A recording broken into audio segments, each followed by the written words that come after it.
Hello there. Today we're in England in a county called Buckinghamshire, which is west of London by an hour or so, close to a town called Brill, brilliant name Brill. And this is a gatehouse called Boarstall Tower, and it's incredibly old, or at least it's old. The actual gatehouse itself was built in 1312, so proper old. I always have this thing where anything before 1492, anything before Columbus going to the Americas, that's genuinely old. That's something special. So when they built this gatehouse, the Americas hadn't been discovered by the Europeans. That's always a measure for something special for me. And there used to be a full manor house here that was built in the 11s and 12s, but that was all knocked down in the 17s. So that was knocked down 300 years ago. But they left the gatehouse, and it now stands kind of like a little isolated, fortified sort of memory of times past. Bear in mind, when it was a manor house, the gatehouse was genuinely there to defend it. This wasn't a prettification, it wasn't a pretty thing. It was designed to be a way of protecting the people inside the manor house. And in fact, during the Civil War, hundreds of years ago, it did exactly that. This is a place which had a defensive role, let's put it like that. Anyway, it's not really publicly accessible, and I kind of came across it partly by mistake, and it just felt like something very special from the past that had been kind of forgotten and no one was really allowed to go and see anymore. And I thought, well, let's quickly draw it before I get told to leave, and let's draw it with zip and zow. I actively went into this and thought, let's wake this thing up. And I wanted to do that through the kind of energy of the marks I made and the colours. And I decided I'd use ink largely in the colours, just because it has such sort of intensity of colour and such a purity, so kind of poppiness of colour. It's very vivid. And I'd also use an acrylic marker to do the majority of the drawing, because genuinely I didn't know how long I'd have. I kind of thought I might have half an hour or so I thought, let's just be as quick as possible. We're on the Molotow paper, which is kind of acrylic friendly paper, which is very smooth and doesn't bleed through, meaning if you use a marker pen on this, it doesn't kind of go into the paper and out the other side. And because of that, the lines on it are very sharp. They don't kind of get furry or hairy around the edges. What it's like when you use a marker pen on a piece of paper and it kind of spreads a bit in a slightly ugly way. This is the opposite. This doesn't spread at all. I've only just bought a pad of this as A3, so I'm only really experimenting with it to see what it can do. But so far it's behaving itself very nicely. Now I have given myself a few guidelines, and you'll have seen that. So I've got in there with a mechanical clutch pencil and just given myself a few verticals, because there is a very sort of strict rhythm to this, and I wanted it to fit the page very tightly. I knew where I wanted the sort of right and left hand side to be, and I knew I wanted the kind of bridge that goes across what would have been a moat. I wanted that to be very particular in the way it's spread around me. So I did kind of put those guidelines down as quickly as possible, just so I knew this thing would fit on the page. And then I started from top to bottom, and I started with the sort of priority first. Again, largely not knowing whether I'd have time, and therefore what I sort of, if I could get the main elements in first, I could maybe fake the rest of it a bit. So, the left and right was less important than the middle, as it were, the doorway, the window, these kind of little kind of pinnacles on the roof, and of course the kind of bridge going across the moat. So that whole kind of central section went in first and went in fast. Now this is really pure line and wash technique, meaning line first, wash afterwards. So line being basically the entirety of the drawing component, knowing where everything is, getting proportions right, getting them on the page in the kind of right order, as it were, so everything feels like a drawing of the thing you're looking at. And then when it comes to the wash, meaning the application of the colour, that can be far more relaxed, more informal, and quicker if necessary. So it can be a sort of two-sided view of a drawing. Accuracy and line to begin with, and then colour and freedom to follow. Now, as I say, I was concerned there may be some security chappie coming out and telling me, "Oh, I'm sorry, lad, you can't sit there. This place is closed at the moment." And instead of being chased off by security, we were welcomed by a cat, a little three-legged cat, in fact, and it was the most happy and lovely little thing you've ever seen. And it walked around me 25 times and then sat and watched. Hello, cat. And was completely interested by everything we were doing. Now, the only kind of guidance anybody ever needs, really, when it comes to line and wash is you'll thank yourself if you have waterproof ink. Because if you're going to put a wet material, specifically watercolor, which of course has water in it, or ink, which has water in it, anything which is very wet, if it's applying onto certain kind of inks, those inks can move, can kind of spread. You don't want that. That's kind of spoily. So you really want to have waterproof. Now, normally I'd use waterproof ink in a fountain pen, but again, I was concerned about time for this to begin with. So I'm just going in with a physically an acrylic pen. And even though this is a water-based acrylic, it's very sturdy when I put color over the top. You'd have to really kind of scrub on it. And especially because it's on this paper, I think, this Molotow paper seems again to be particularly kind of suited to it. Now this is a slightly personal thing because it's a question of how you use a brush. So if you're the kind of person that does a very light brush work, if you're applying color, like watercolor, then you'll find less of a problem. If you're the kind of person who likes to work at it and basically scrub a bit, then there's a risk you'll pick up the color of the line. So the only advice I can give is start maybe with the most waterproof pen you can get your hands on, even if it means using a fine liner, or in the case of this, or the case of what I was using, which is the Arrtx acrylic brush pen. Start with something that is going to be relatively waterproof, and then see whether your technique works with it. There's a whole range of black line pens which are 80-90% good as far as waterproofing is concerned, and there's a whole load that are rubbish, and then there's the absolute peak, the top 10% as it were, which are beautifully waterproof. And sometimes they can be a bit harder to find, sometimes they involve a bit of spend as far as things like the Indigraph go. So if you're starting out, just get yourself a fine liner that says it's waterproof and see how your technique works with it. Because I bet you 9 times out of 10, it's fine for you. Because as I say, it's kind of down to how you apply the color. You'll notice, for example, when I'm applying this color, I'm trying just to lay the color down as if it were as much as possible in one coating. And when I want to make it darker, so for example, in the case of the windows, I've applied one color, like a wash over the top. I give it a few moments for it to dry, and then I'm applying another coat where I want it to be darker. So I'm not just taking a brush full of sort of ink and sort of brushing one area 5, 6, 7 times to get it darker. In other words, what I would call scrubbing. Now, once I've laid down this basic color, and you can already see the kind of the vivacity that comes from these using these kinds of inks. Then I'm going in with a acrylic brush pen. I'm using the Tooli-art at the moment, which has a nice brush tip on it and gives a lot of kind of pleasant feedback. And you'll notice as you hold the pen in different ways, you can get different kind of line weights from it. So the ultimate benefit of a brush pen, and I heavily recommend, if you've never had a brush pen, get at least one. But what a brush pen can do is a very kind of broad mark or a very fine line mark. So it saves massive amounts of time. Instead of having a fine line pen where you have to kind of scrub to get a block of color, one mark with a pen held on its side gets you that color. Now, I like to point out mistakes because I think they're important. I think if you are genuine about painting as an urban sketcher, painting on site, painting live, then embracing mistakes is important. It's part of the reality of it. Unless you're going to do the most extremely detailed pencil drawing first, and who has time for that? So anyway, can you see the mistake? I bet you can.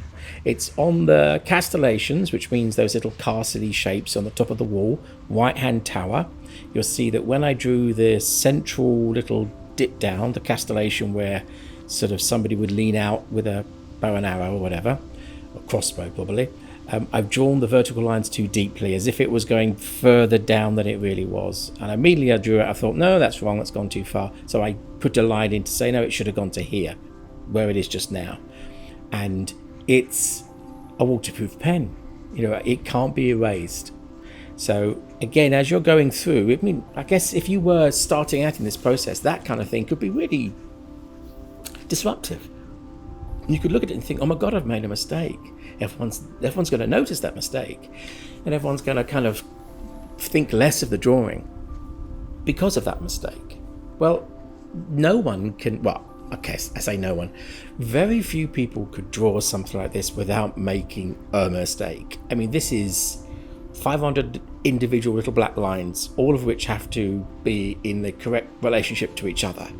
And to get 3 of those in the wrong place is like, well done you. You know, no one can get this 100% right. That's one of the things about sketching, you know, for real, doing it in the field, doing it live like this, is embracing the errors as being a demonstration of your humanity. If you're drawing in a studio, if you're drawing from a photograph, you can make corrections. I mean, I could edit out this video. I could even edit out in Photoshop the lines, you know, to make it seem like I'm the kind of person who doesn't make mistakes. And everybody makes mistakes, and you will make mistakes too. And you've got to sort of judge yourself not by the mistake, but how you address it. That's the real key. That's where the, you know, the magic comes. Now, my advice is, when it happens, and it will happen, when you make a line that's too long, or it doesn't join up where it should, or the perspective is wrong, or whatever, just keep on going. Sort of just basically sort of ignore it, or at least put it to one side of your mind for a second. Keep going, and quietly you start to think to yourself, how might I deal with it?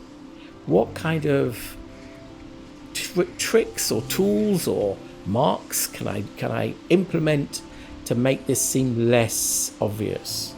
Because it will be obvious to you, because it's like shouting, I did it wrong. But to most people who look at the drawing, that they're not looking for errors. They're looking at the big shapes, they're looking at the big colors, and they're seeing the gatehouse, they're seeing the tower. They're not seeing the line you drew too long. That's just you, you know? So as you see going through this, that those lines, which to me were like screamingly obvious, because of various things I put around them and the intensity of the drawing overall, become less and less and less of an issue, to the point where they become not an issue at all. Now it's worth just talking for a second about layering. You'll see me using lots of different tools, lots of different brushes or pens, and the marks are going down, and often those marks are going down on top of each other, layering. So you've got big bold ink brush marks, and then you've got finer lines, and then different colors on top, and acrylics and other forms of ink, and everything kind of builds up in this sort of weave of different marks and lines and materials in a way that theoretically ends up being visually more complex in the eye than you'd think it would. There's a sort of, the layering ends up tricking the eye to see more detail than there really is. Now there's a benefit to layering, which is kind of the naughty one. No, naughty's the wrong word, John, but there's a benefit where you can lay a color down really fast, and then you can think to yourself, yeah, it's not right, I'll just go over the top. Take, for example, the main doorway into this space.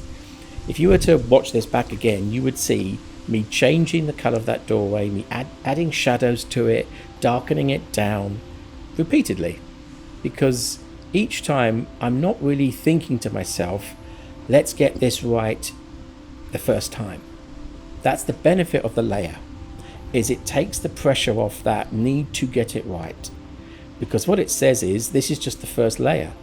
Now sometimes the first layer is the last layer, but that doesn't really matter, that's just a decision you take. Sometimes the first layer then becomes the second layer and the third layer and the fourth layer, in the case of this doorway, where I keep adding because I keep wanting to make it somehow more central. I mean, it is in the middle, but I want it to really shout. I want it to be kind of dark and deep and calling the eye, you know, to the dark heart of it. It makes it seem very important, with all the happy bright colors around it and that dark hole in the middle, like a dark soul in the middle, I was going to say. And you can imagine how, if I was, I don't know, a cleverer person, maybe I could have drawn it once right at the beginning and said, I want this to be like this, and just kind of drawn it this very dark color. And I'm not that person. When I started out, I thought, well, it's wood, I'll make it a bit brown. That's about as far as I thought, I think. And I keep adding another layer to it until it reads right to me. And part of it is about working out the story of the drawing to begin with. I mean, I say it every time, but you are responding to the thing you're sitting in front of. And therefore, you are not using, or at least I hope, you're not using some fixed style, the only thing you can do, and then just repeating that style towards whatever you're looking at. You're trying to allow whatever you're looking at to have a say in the style you use, the colors you use, the amount of wash you use, the kind of way you do the sky, or the way you apply the color on the stone, or whatever it might be. You're trying to allow the building to have some kind of communication with you as to how you might express that. This isn't just you saying, I'll do it like this, and I do it like this every time, because that's just imposing. You know, why would you do that? It's more fun to kind of allow the building to have some kind of say in it. So once you accept that, you accept that. But how long are you going to sit there and listen to what the building says, as it were? You know, how long are you going to sit there and say, oh, well, maybe I'll use a bit of this color, then I'll use that color, then I'll use that color. No one can do that either. No one can kind of plan ahead and think all the different colors they're going to use, in which order they're going to use them, and exactly where they're going to go. I mean, no one does that unless they're doing repetitive style. So if you accept that styles can change, and specifically styles can change in response to different kinds of buildings and different kinds of, you know, stories that the buildings tell, then you understand that, or you accept that the way you apply that color is ultimately exploratory. Remember, I put the sky down, and I wanted this to be so upbeat and happy, and I felt as if there was a chance that the inks I'd used were just looking a bit too acid. So I wanted to make sure that I could use the sky to say, I am doing this willingly and knowingly to create energy. So I'm actually putting the sky in subconsciously, or semi-consciously, as a sort of like lightning marks or something very dynamic, as if there's huge amounts of energy being expressed through the sky. Now, when I say that now, that's pretty obvious. You can look at it now and think, yeah, I get it. It's like lines of energy. But when you first saw the drawing, when it was on the thumbnail, as it were, it just looks like a wacky sky. It just looks like a sky made of lines. It's only now that you can see, I hope anyway, you can see the kind of intention behind it. And it's only now you can judge whether that was part of what you picked up on. So when you were looking at this sort of drawing up until this moment, did it come across to you as having energy to it? Because I can tell you now, the building itself, you could see it as being a dead thing. I mean, it's not as if people live there. It's not as if it's an active building like a gatehouse anymore. It's kind of like a relic, you know? It's kind of like something in a museum almost, where it doesn't have its purpose anymore. And therefore there's something potentially itty-bitty sad about that, as if it's kind of, as if it's dying. So bringing that kind of energy to a drawing is just something you might choose to do once in whenever, as a random thing, just to say, oh, I'll try this. This is what I'm doing. The drawing I did before this was completely different. The drawing I did after this was completely different. Because, God, if they were the same, what kind of life would I be leading? Imagine if every drawing I did looked like this. It would be ridiculous.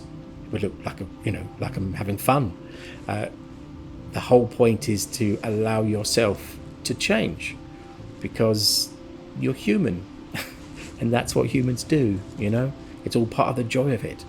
Don't go looking for a style, I guess is my point. Or if you absolutely need a style, yeah, fine, go looking for 10 styles. Or at least go looking for 10 different ways you might start something. And maybe those different styles mix and merge and do all kinds of wonderful things together. Either way, you'll definitely enjoy the discovery of it. The goal is to sketch with a smile on your face. I hope it's given you the urge.